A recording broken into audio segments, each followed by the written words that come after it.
welcome to the channel. Thank you guys for tuning in. Today's video, we're going to be talking about the PT5000 movement.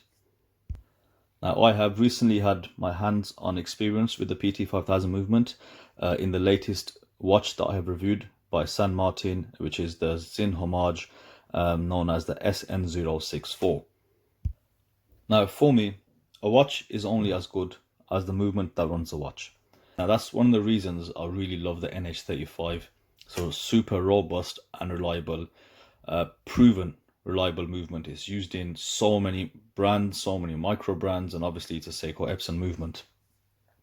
So before I actually bought the Sinn, I went in to look at what this movement actually is. It's used by San Martin in a few of their watches. So I came across some information and I thought it'd be interesting to make a separate video, and I did just briefly cover it in the Sinn Homage video.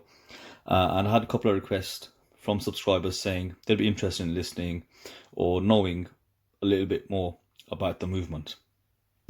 So I went back, just did nothing lengthy on the actual movement.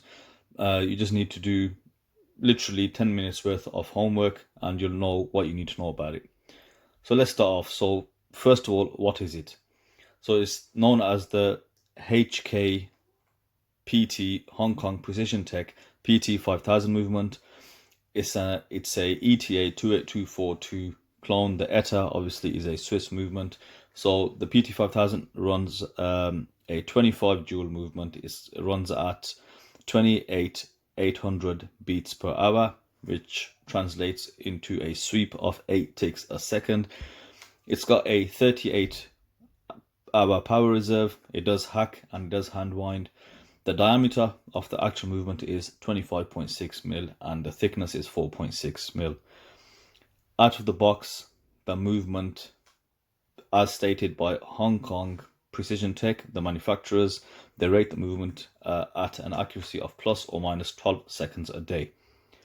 So the other ETA alternatives on the market are the Sellita SW200, you've got the STP111, and on the Chinese side of it, the high beat movements, you've got the Seagull ST2130 and the Miyota 9015. So who makes this movement? The movement's manufactured by a company called Hong Kong Precision Tech, and they are a ISO 9001 controlled factory manufacturer. And interestingly enough, they only actually make 2 mechanical movements. The rest is quartz. They produce the PT5000, which is what we're talking about today, and the PT5100, 5100. This movement originally debuted around September 2015. Now, when you do some further digging, you also find that they've partnered up with a company called the Chongqing Shancheng. Hopefully I'm saying that right. But when you look into it slightly further, being China and as dubious as it is, you come across some forums or websites that state that Shancheng is a brand of HKPT, and some say they partnered up with this Shancheng company. So that's credit to one of the subscribers, Possum Sam, for giving this information. Now, Shancheng are a competitor to the Tianjin Seagull watch company. So the Seagull movements, they are a competitor to them. They've made some movements that are better than the Seagull movements. And so the two companies, whatever the history behind them is, those are the two names you should come across when looking into it.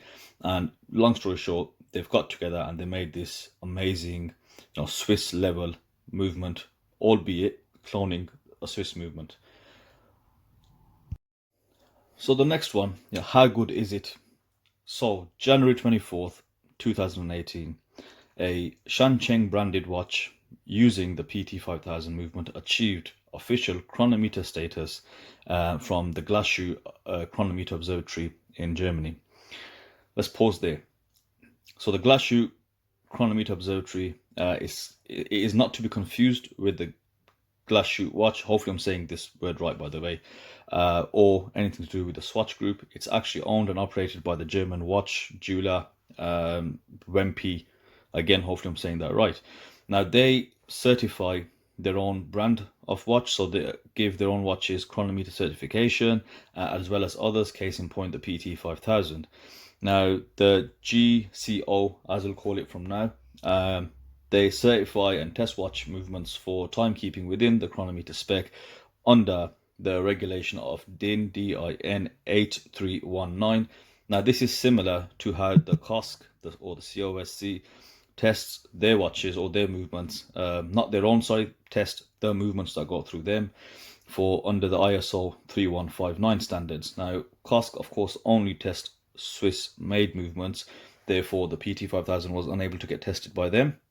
However, with the GCO, apparently they are the world's most rigid, and they test using 7 categories, and they only allow a mechanical watch time deviation of -3.8 to plus 5.8. Now it's worth noting there, I got that extract from Gikota, so this is on their website, and they did mention that within their writing they mentioned the highest grade movement was sent for this testing.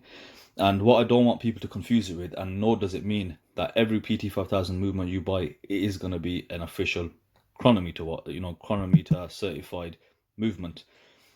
That movement was obviously calibrated, regulated, so it can function at this peak performance, so it can pass this chronometer status and achieve the status. As mentioned, it's quite robust. So that PT5000 obviously was made just for that. Now, as I spoke about in the start of this video, the specifications by the manufacturer rate this movement out of the box at plus or minus 12 seconds a day.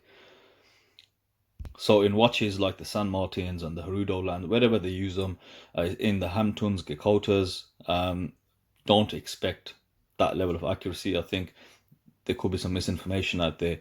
So it should be within plus minus 12 seconds a day, which again is a very tight tolerance. So further to this testing, how did the normal movements perform? Now Gikota don't mention much on their website, but if you go onto the Hampton website, they just briefly speak about what they've done.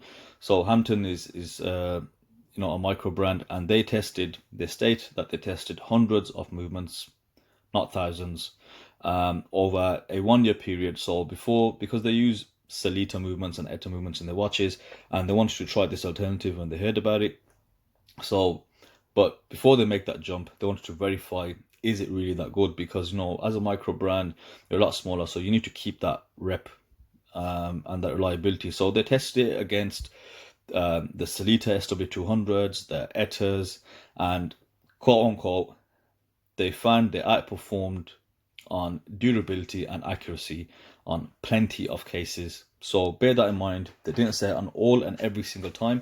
On plenty of the tests they ran, the PT5000 did outperform the Sellita and the ETA 2824.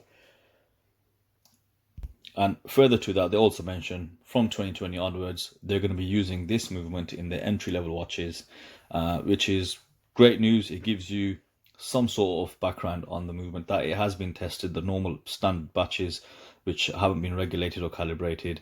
Having said that, Hampton, Gikota, they might do some in-house calibration or regulation. So if you're getting the movement out of San Martin, the specs should be within plus or minus 12 seconds as per the manufacturer's recommendations.